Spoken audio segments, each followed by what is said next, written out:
In this part, I want to talk about the world of Final Fantasy Online. When you have a series that has run the better part of 30 years with 15 main installments, countless spin-offs, TV shows, movies, card games, and more, you have quite a bit to draw on.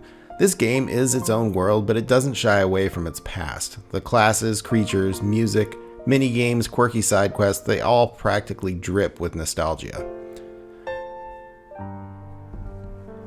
The world itself, whereas World of Warcraft is a continuous map structure with little to no loading screens between areas save for the instance dungeons or raids and completely different worlds, Final Fantasy Online is broken up a bit differently. Each map area, while quite large on its own, is sectioned off.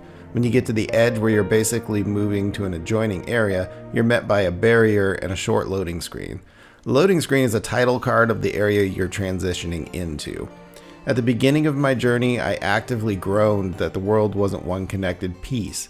But when it comes to the detail and the life that is crammed into this game, and the fact that it's on both console and PC, I get that some limitations are going to exist.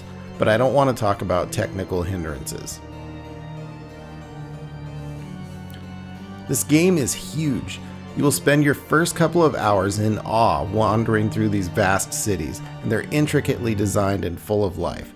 Thankfully, through your adventure, you'll come across the Aether Crystals, which allow you to fast travel for a small cost to any one of the locations you have attuned yourself to. You will use these all the time. The atmosphere of this game is what I can only describe as lived in.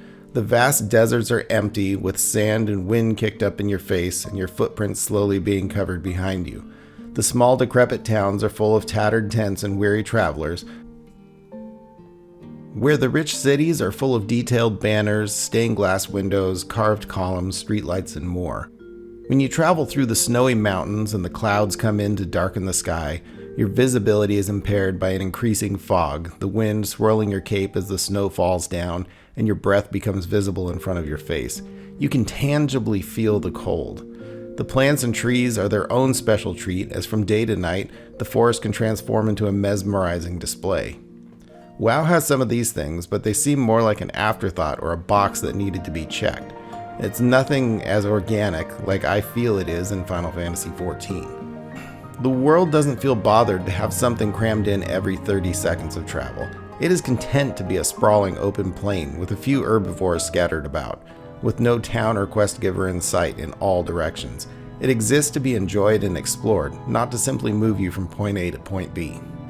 When you get far enough into the game to begin flying, the true size of some of the maps is amazing. Creatures in the game exist in their own ecosystems. It's rare to see a monster living in an environment that doesn't make sense, like a monkey in a lava pit. Marlboros are typically found in dark, dingy swamps where frogs and newts are in the rivers and the streams. It feels right. It feels like a journey. Some of them mind their own business, and some of them are a little more interactive. The designs for most of what we see here are updated models from previous Final Fantasy games, and they are, for the most part, truly astounding. From pixels to intricately rendered monstrosities, you will not be let down. Fans of Final Fantasy will take even more enjoyment of this journey with all the callbacks and Easter eggs.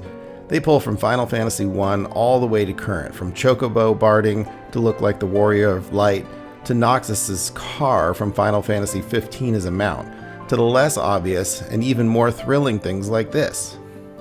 Remember the 3 statues from Final Fantasy VI, where Kefka is aligning them on the floating island to become a god?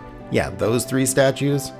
Well, here they are in Final Fantasy XIV on a floating island. They are glorious.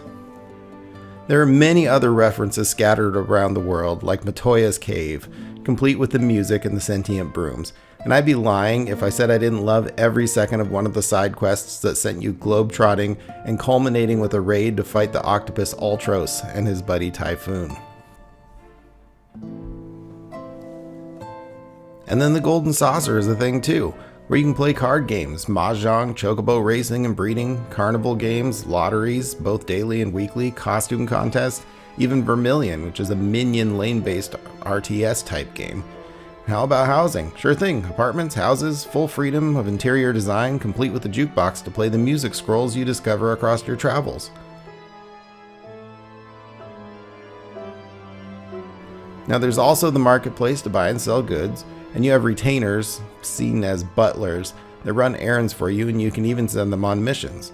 And side note, there's an app on your phone to do all of these little marketplace and retainer tasks as well.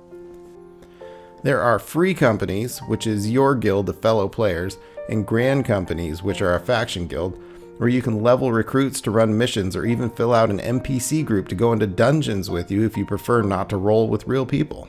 There's multiple beast factions in the course of the travels that you can befriend and offer unique items and mounts if you do enough work for them. They each have their own unique outlook on the world and the problems and hurdles they need to overcome.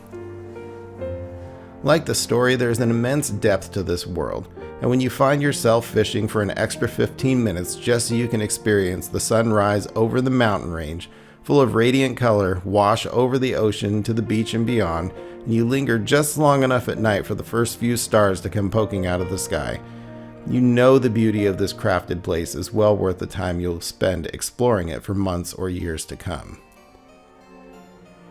Now I could go on, but I feel like I can't cover more of the world without delving into other things that I wanted to keep in their own section.